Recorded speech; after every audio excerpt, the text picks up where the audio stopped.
তা তো পারিস রে যাবি। দেখিস দাদাভাই তোর পাশে থাকলে না, তোর সব স্বপ্ন খুব তাড়াতাড়ি পূরণ হয়ে যায়। মরণ। আর হ্যাঁ দাদাভাই, ঝাঁপি কিন্তু ওর অফিসে তোর জন্য একটা চেয়ার খালি রেখেছে। তো তুই কি করবি ভাবলি? ওর অফিসে বসবি না? এক মিনিট। ঝাঁপি, তুই ভুল ভাবছিস। আমি আর এই দেশে থাকবো না। আমি ফিরে যাচ্ছি লন্ডনে।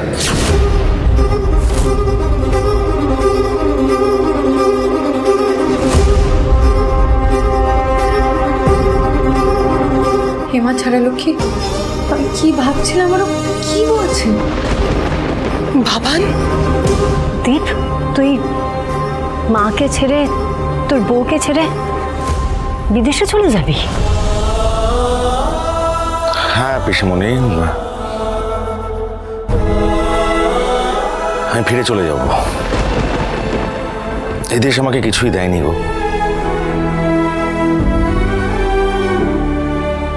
উল্টে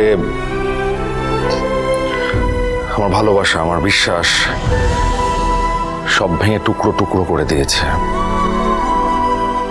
আমি এদেশে এসে হারিয়েছি, শুধু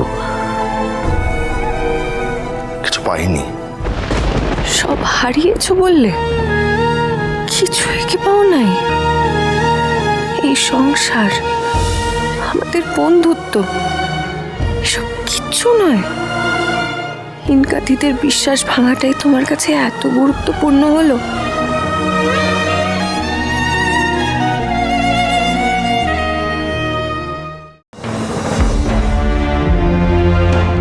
বাবা, এইসব তুই কি বলছিস বাবা? এতগুলো বছর আমি তোর দেশে ফেরার জন্য অপেক্ষা করেছিলাম। এভাবে মাকে ফেলে চলে যাস না বাবা, এভাবে আমাকে ফেলে চলে যাস না।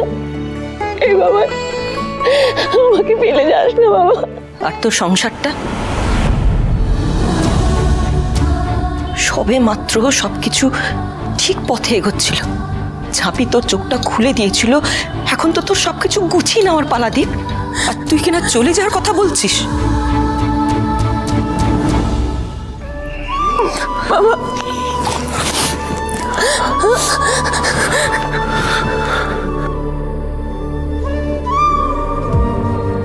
না গো কাকিমা,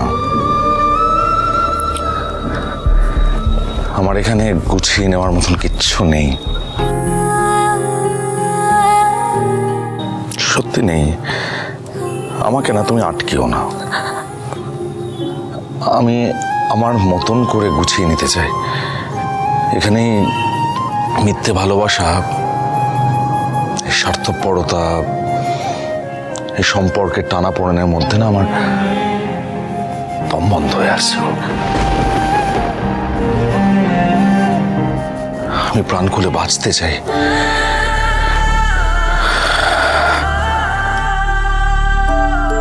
এখানে আমার পাওয়ার কিছু নেই, হারানোর আছে শুধু।